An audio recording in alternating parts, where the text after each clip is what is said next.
They came when I called them, dozens of lights streaking across the Norwegian sky, answering my signal like predators to a dinner bell. I thought I was hunting ghosts with science.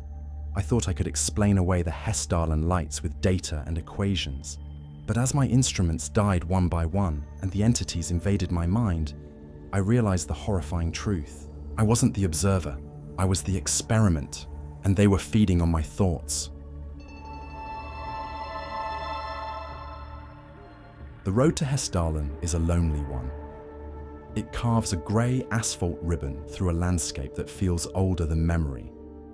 A place of stoic mountains and deep, silent valleys that seem to swallow the sky.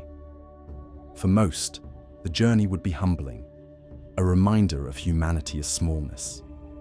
For Dr. Elias Vance, it was simply the final leg of a commute. His world was not the ancient rock and stooped birch trees outside his window, but the climate-controlled, data-rich environment of his mobile laboratory. The van, a customized Mercedes Sprinter bearing the crisp logo of a Norwegian university, hummed with the quiet confidence of cutting-edge technology. Inside, Elias was a conductor orchestrating a symphony of sensors. His sharp, restless eyes darted from the screen of a newly calibrated spectrometer to the laptop cradled in a custom-built dash mount. On its screen was a geological map of the valley, glowing with the heat signatures of mineral deposits. He traced a vein of copper with his finger, then cross-referenced it with a known deposit of zinc on the opposite ridge. "There," he muttered, his voice a low rasp in the quiet cab. The sound was for himself alone, the verbal punctuation to a long-running internal monologue. The anode and the cathode. The whole valley is a battery, buried under 1,000,000 tons of rock. He had published the preliminary paper 6 months ago. The theory was elegant, a perfect marriage of geology and atmospheric physics. The valley's unique composition, rich in conductive metals and sulfurous river water that acted as an electrolyte, created a massive natural battery. When seismic pressures or other crustal strains squeezed the quartz-bearing rock, the resulting piezoelectric charge would ignite the ionized air, creating a bubble of cold plasma. The Hessdalen Lights, the famous Norwegian ghosts, reduced to a formula. He didn't see the mystery as something to be revered. He saw it as a problem to be solved, a messy knot of folklore and anecdotal nonsense that he was here to neatly slice through with the clean blade of the scientific method. He had solved the puzzle in his head 1,000 times over in the sterile quiet of his university office. This trip wasn't a journey of discovery, it was a victory lap. He was here merely to collect the evidence, to bag and tag the ghost. The village of Hessdalen, when he finally rolled into it, was little more than a scattering of houses huddled together for warmth. His first stop was the local clinic. A permit needed signing, a bureaucratic formality. The building was small, smelling faintly of antiseptic and old wood. A woman with a kind, weary face and hair pulled back in a severe bun looked up from her desk as he entered. Behind her, in an examination room, an old man was speaking in a low, agitated voice. "It's a buzzing, doctor," the old man, Ola, said, his weathered hands twisting the fabric of his cap. "Right here, in my skull." And then nothing. I was walking home from Bjorn's farm. I saw the light over the ridge, and the next thing I know, I am standing in my own doorway with mud on my boots and no memory of the walk home. Elias couldn't suppress a small, condescending smile. It was perfect. A textbook case. He stepped forward as the doctor emerged, her brow furrowed with concern. "Dr. Ingrid Larsen?" Elias asked, extending a hand. Her grip was firm. "You must be Dr. Vance. I read your paper." Her tone was neutral, giving nothing away. "Just need a signature for my observation post permit," he said, keeping his voice light. Ingrid took the offered tablet, but her eyes were fixed on him. "Doctor," she began, her voice low and serious, "I hope you understand. The lights here are more than a geological curiosity. They affect people. What you just heard from Ola is not an isolated incident. Elias gave her a patient, practiced smile, the one he reserved for well-meaning amateurs and conspiracy theorists. Of course, and I have no doubt Mr. Ola believes what he is saying, but there are any number of environmental factors that could produce such symptoms. Pockets of natural gas, infrasound from seismic activity. He trailed off, letting the possibilities hang in the air. "I've attested for all of it," Ingrid said, her voice hardening slightly. "The water, the soil, the air, it's clean. The only variable is the lights, or the power of suggestion," Elias countered smoothly. "You have a local legend, a ghost story that's been told for generations. People see a natural phenomenon, a ball of plasma, which I assure you is all it is, and their minds fill in the blanks. Mass psychogenic illness is a well-documented phenomenon, Doctor. The mind is a powerful thing." The air between them crackled with a tension thicker than the clinical smell of the room. He saw in her eyes that he had not reassured her, but had instead confirmed her worst fears about him. He was not here to listen. He was here to explain. To Ingrid, he was just another arrogant man from the city, come to tell the locals that their lived experience was a fantasy. She signed the tablet with a sharp jab of the stylus and handed it back. "Be careful, Dr. Vance," she said, her voice clipped. "Some things don't like being explained away." That night, the cold was a physical presence. It crept into the insulated van and settled deep in the bones. Elias sat parked on a barren ridge overlooking the darkest part of the valley, a silent king on a throne of technology. An array of antennas, sensors, and cameras stood around the van like metallic sentinels, their cables snaking back into the warmth of his mobile command center. It was freezing, utterly silent, and as black as the bottom of the ocean. He drank his coffee, he waited, and he watched. Just after 2 a.m, it happened. A single, pale orb of light ignited in the void. It didn't flash into existence. It bloomed like a drop of milk in black water. For a moment, it just hung there, a silent, ghostly moon.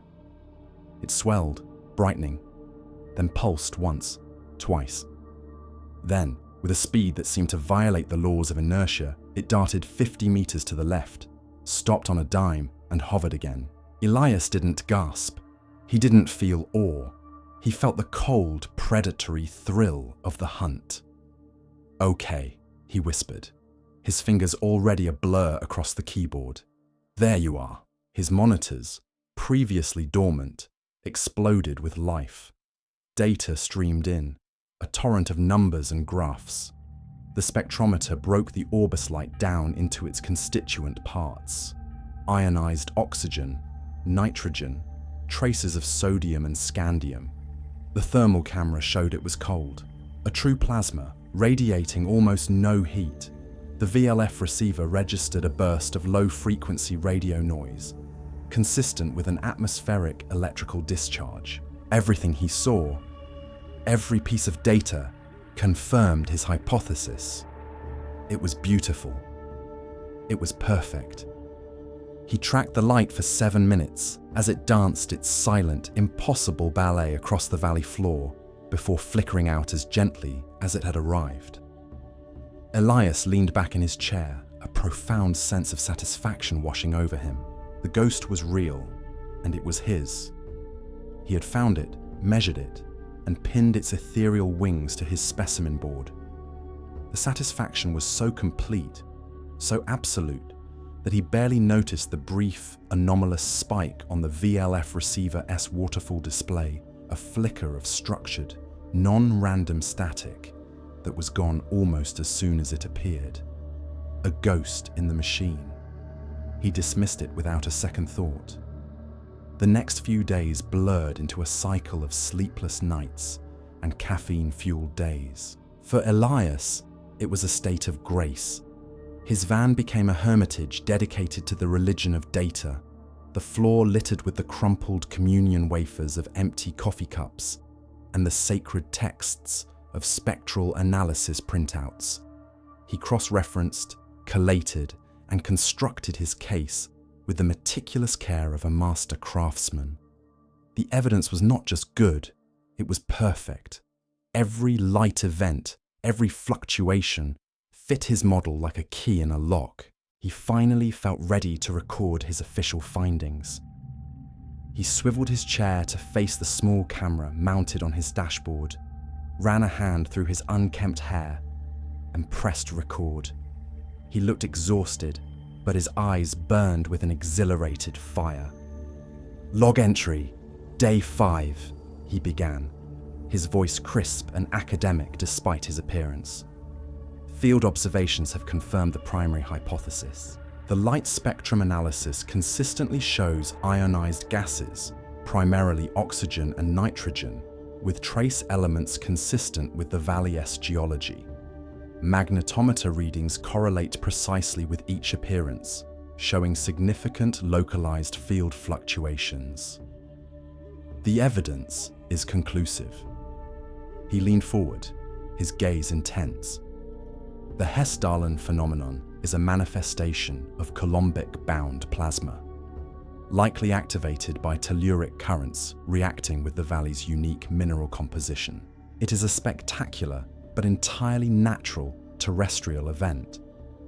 All anecdotal claims of anomalous behavior or supernatural influence can be confidently dismissed as misinterpretation of this phenomenon. He stopped the recording, a slow smile spreading across his face. It was done. All that was left was to write the final paper and collect his accolades. His worldview was not just intact, it was vindicated, forged anew in the crucible of his own rigorous method. He needed access to the official local weather archives to correlate his plasma events with atmospheric pressure changes, the final nail in the coffin. This required another trip to Dr. Larsen's clinic.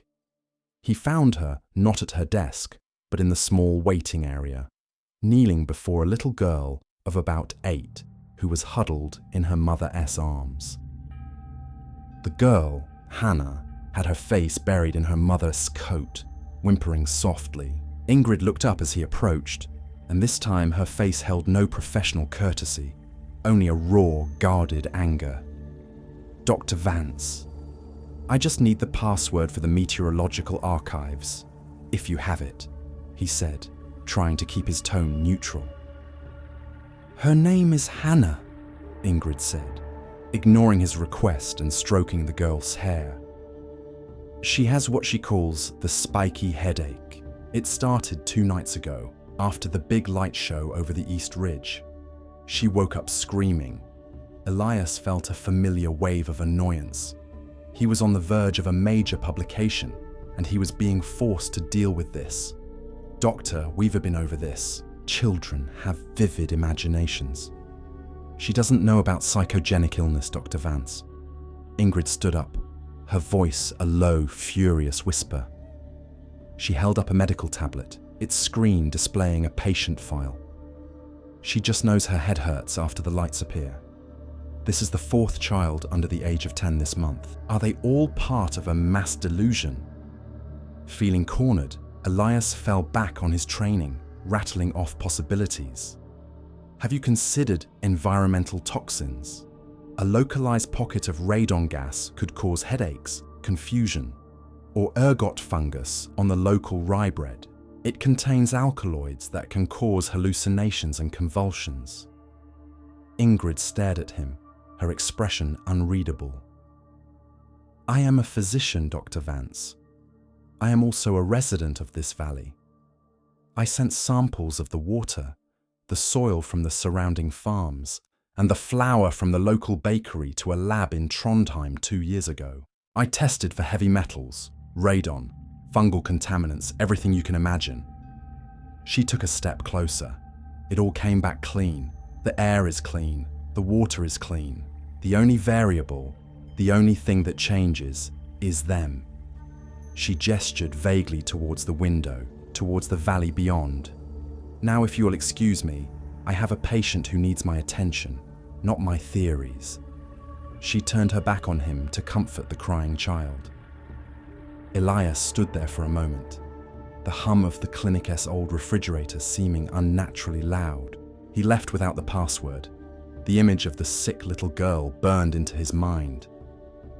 For the first time, a hairline crack appeared in the solid wall of his certainty. That night, the doubt gnawed at him. He sat at his console, rereading Ingrid's words in his head. The only variable is the lights. It was unscientific. It was an appeal to emotion. And yet he pushed the thought away and focused on his screens. The night was clear, the air still. Around 3 a.m., a new light appeared, a brilliant yellow orb that pulsed with a slow, steady rhythm. As it brightened, his VLF receiver, which had been hissing with the usual random static of the cosmos, suddenly crackled. The sound changed.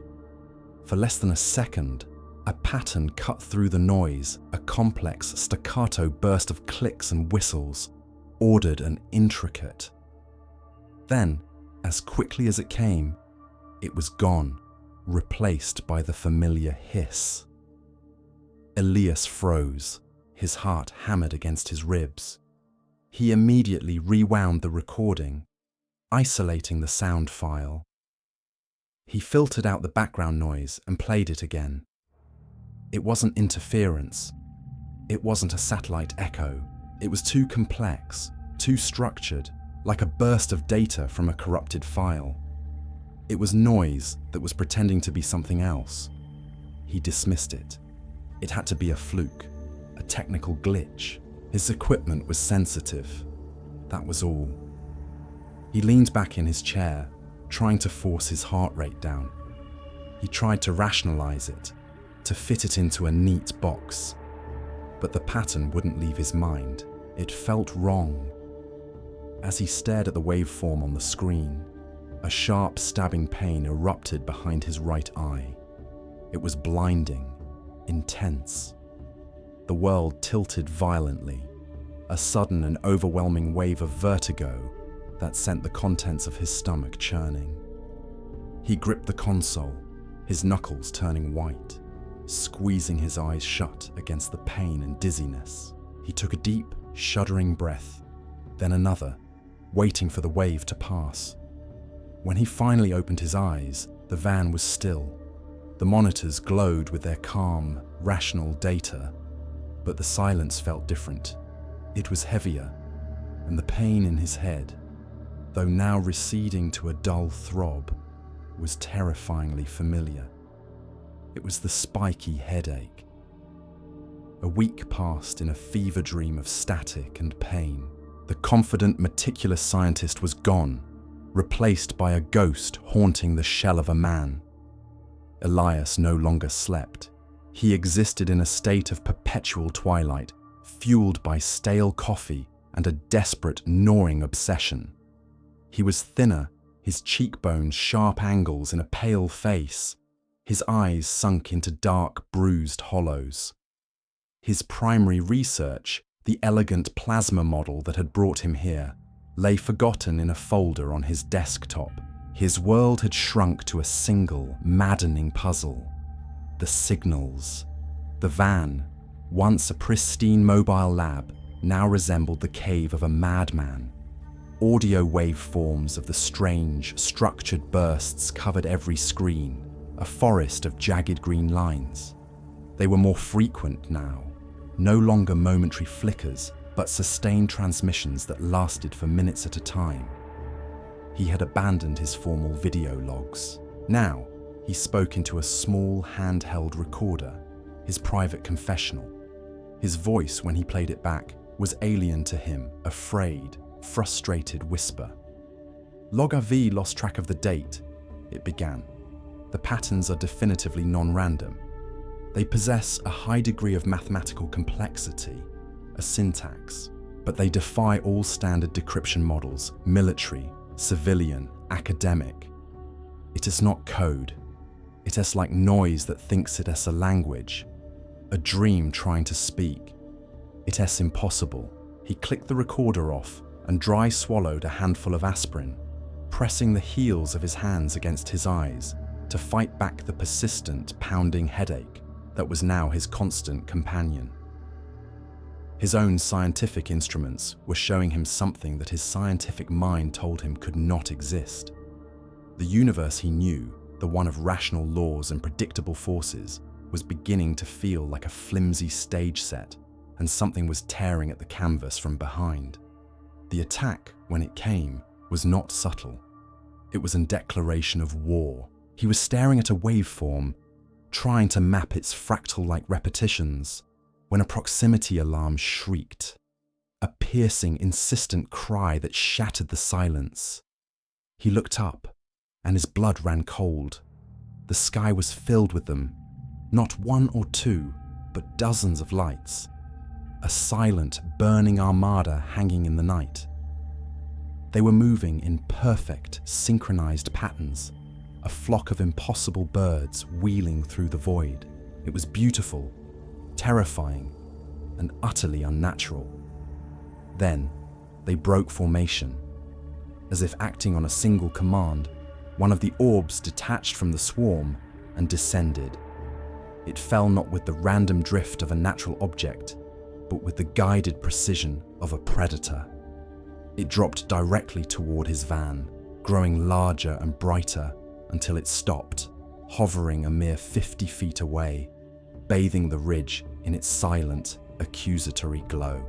It was no longer a distant phenomenon. It was an object with intent.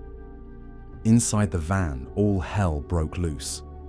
The radio signal, no longer a series of clicks and whistles, screamed from his speakers, a deafening, layered cacophony of structured static, 1,000 voices speaking a language of pure mathematics and madness.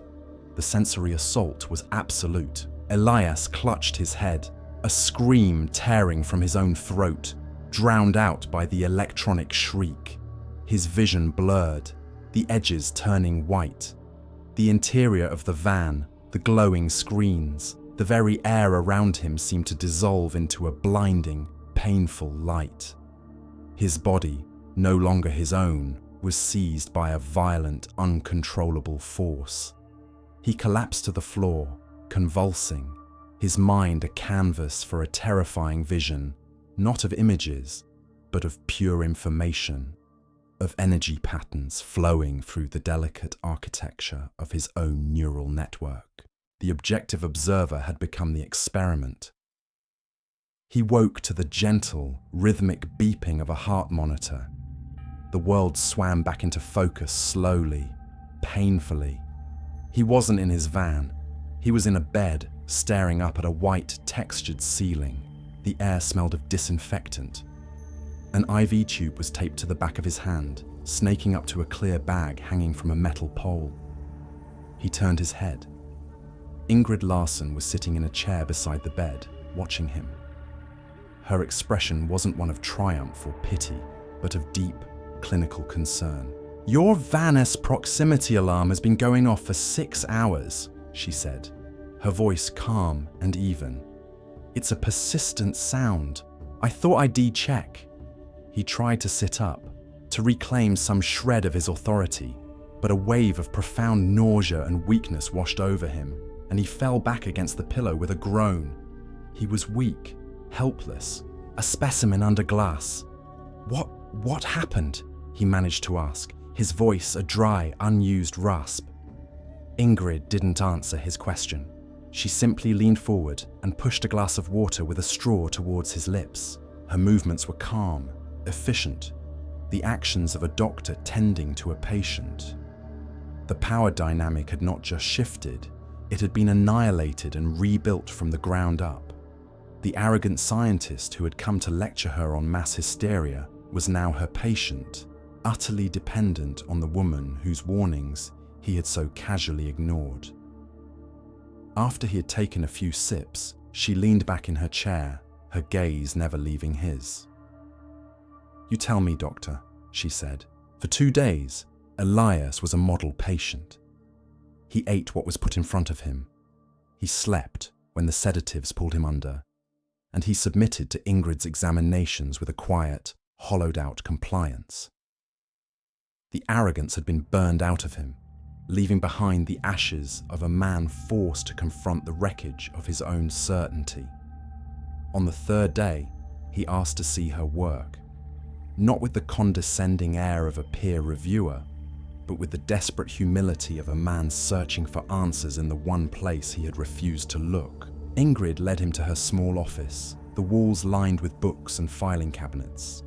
She hadn't been idle. For years, she had been conducting her own quiet, methodical research, driven by the suffering of her patients. She spread a large map of the valley across her desk. On it were dozens of small red pins, each marking a reported light sighting. Then, she laid a transparent sheet over it, this one marked with blue pins, each one a household where someone had reported the symptoms, the migraines, the vertigo, the lost time. The correlation was undeniable. The blue pins clustered around the red ones, like moths to a flame. "I tried to get the university to look at this 3 years ago," Ingrid said, her voice flat. "They said my sample size was too small, and my methodology was compromised by anecdotal evidence." Elias said nothing, his eyes tracing the damning patterns on the map. Then, Ingrid placed a stack of patient files on the desk. He opened the first one. The patient's testimony described a buzzing in the bones and a sudden intense headache after seeing a yellow orb. The next file spoke of waking up with nosebleeds and fragmented memories. He saw his own collapse described in the words of strangers, his symptoms mirrored in the tidy charts and handwritten notes of this small-town doctor. Finally, she handed him a thin, leather-bound book filled with photocopied pages from old church records and local histories. It was her collection of folklore. He read tales of the vertigo, the spirit or goblin lights that were said to haunt the valley. The old stories, written in archaic Norwegian, warned against watching them for too long, claiming they could unravel a man's thoughts or feed on his memories, leaving him empty. A month ago, he would have laughed. Now he read it with a cold knot of dread in his stomach. This wasn't fiction. This was data. It was a primitive, pre-scientific people trying to describe a parasitic neurological interaction. Science and folklore were not two different stories. They were two different languages describing the same monster. He had to get back to his van, back to his data. Ingrid, seeing the new, terrifying light in his eyes, didn't argue. She went with him. The van was cold and dead, the power having drained while he was unconscious. As he worked to bring the systems back online, the dynamic between them was inverted. He was no longer the lone expert. They were a team, united by a shared, terrifying purpose. He finally managed to boot up the main computer, the screens flickering to life. He pulled up 2 files. The first was the high-resolution recording of the radio bursts from the night of his collapse. The second was the EEG data from the portable medical monitor Ingrid had hooked him up to in the clinic, which had recorded the final moments of his seizure. With Ingrid looking over his shoulder, he overlaid the 2 waveforms. For a moment, they were just a chaotic jumble of lines. Then, he adjusted the timescale, syncing them to the exact millisecond. The chaos resolved into a terrifying harmony. The pattern of his own brain's electrical seizure was perfectly, flawlessly mirrored by the radio signal from the light. The bursts from the entity were not random. They were a response. They were an amplification. His mind had been an instrument, and the light had been playing it. He stared at the screen, his breath catching in his throat. The horror of the implication washed over him. "It's not a language," he whispered, his voice trembling. He turned to Ingrid, his eyes wide with terror. "It's an interface," a parasitic interface. It doesn't want to talk to us. It's feeding. The final pieces clicked into place, forming a picture of unimaginable horror. The lights were a non-biological, energy-based life form, and the valley was their hunting ground. They consumed cognitive energy, the complex electrical activity of a thinking brain, as their sustenance. The sickness, the headaches, the memory loss, it was the metabolic waste of a predator feasting on its prey. His face became a grim mask of resolve. The scientist in him, though battered and broken, was not dead. There was one thing left to do. A hypothesis, no matter how terrifying, must be tested. "I have to be sure," he said, turning to the radio transmitter controls. "I have to run one more test." "Elias, no." Ingrid grabbed his arm. "You saw what they did to you. You'll kill us both." "I have to know if I can call them," he said, his voice dangerously calm. "If I can provoke a response, then I'm right." He gently removed her hand from his arm. This was the core of his being, the principle of falsifiability that had guided his entire life. He isolated a core frequency from the entity's signal, a simple, repeating pulse from the recording of his own seizure. He reconfigured the transmitter, his fingers moving with grim precision. He took a deep breath and hit send. The signal, a simple, questioning pulse, went out into the silent valley. For a moment, nothing happened. The silence stretched, taut and heavy. Ingrid let out a breath she didn't realize she was holding. Then, the horizon erupted in light. It wasn't one or two orbs. It was dozens. They didn't float or drift. They streaked through the sky directly toward the van, their movements sharp, angular, and filled with a predatory hunger. They were not curious. They were answering a dinner bell. "Oh God!" Ingrid breathed, her hand flying to her mouth. Elias stared at the approaching swarm, his face a mask of pure terror and absolute vindication. The final, terrible proof. "I called them," he said, his voice barely a whisper. "They're coming for us." There was no time to react. The swarm descended upon them, not like a storm, but like a thought, instantaneous and absolute. The world outside the Van S windows dissolved into a churning vortex of sickly, strobing orange light.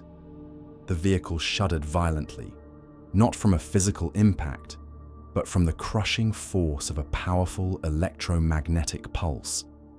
A deep, resonant hum vibrated through the metal frame, through the floor, and up into their bones. A sound that felt like it was dismantling reality at a molecular level.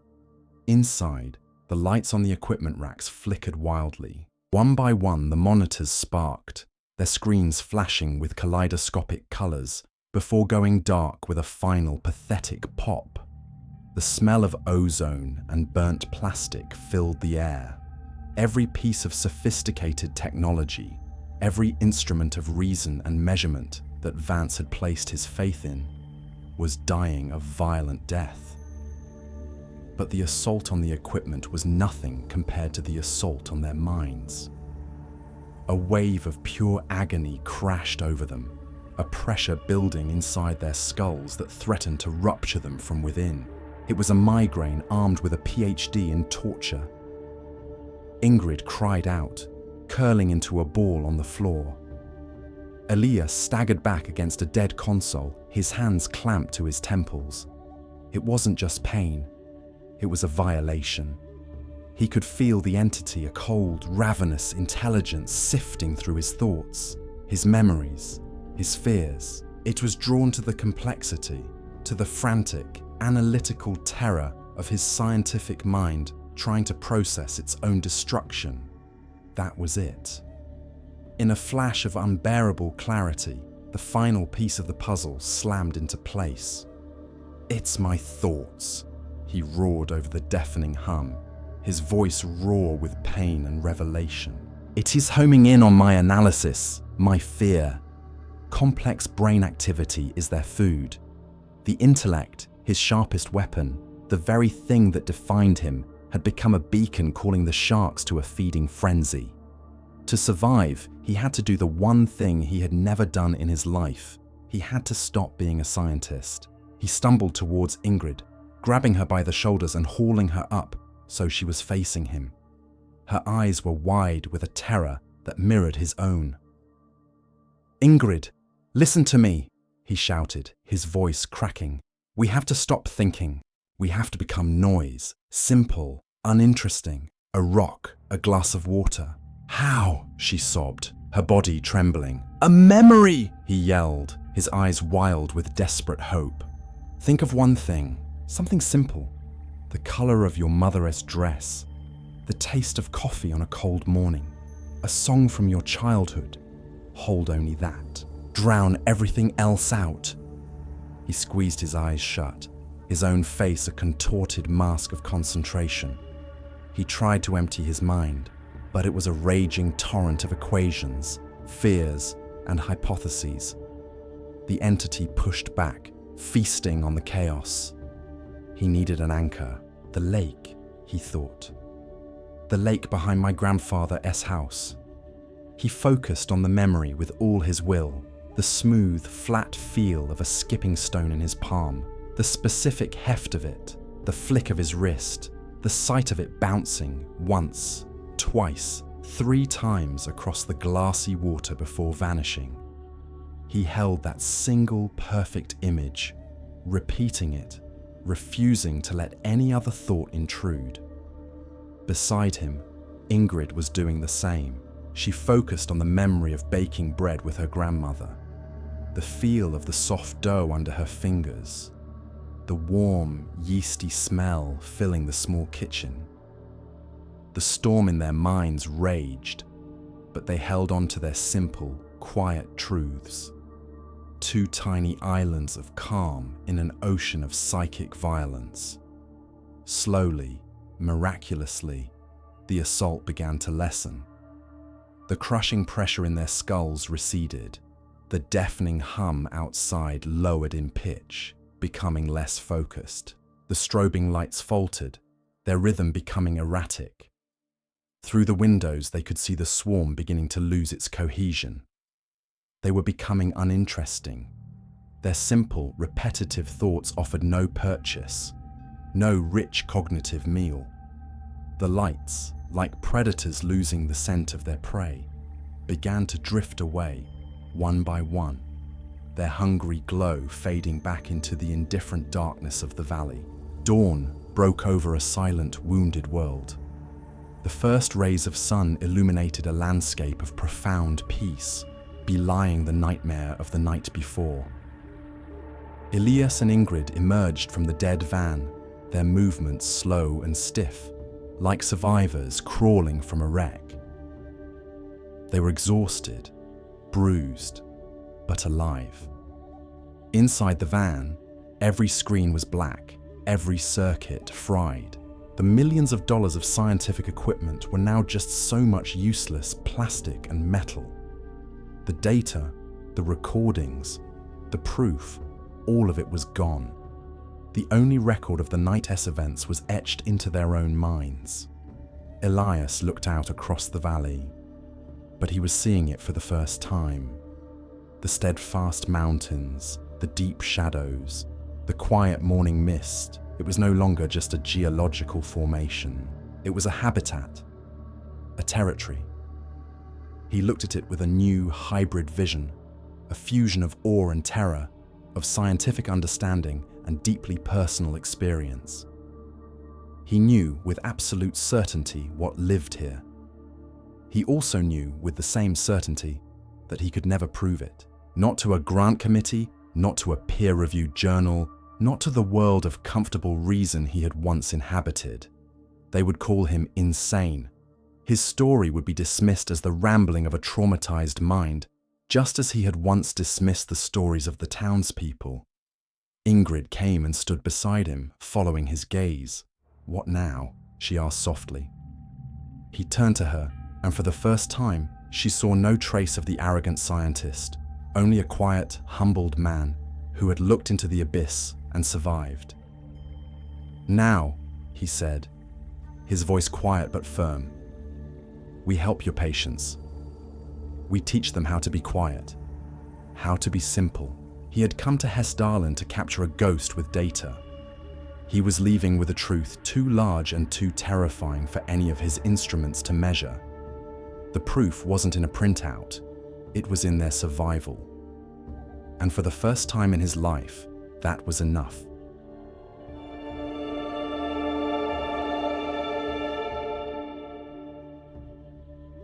What an incredible story.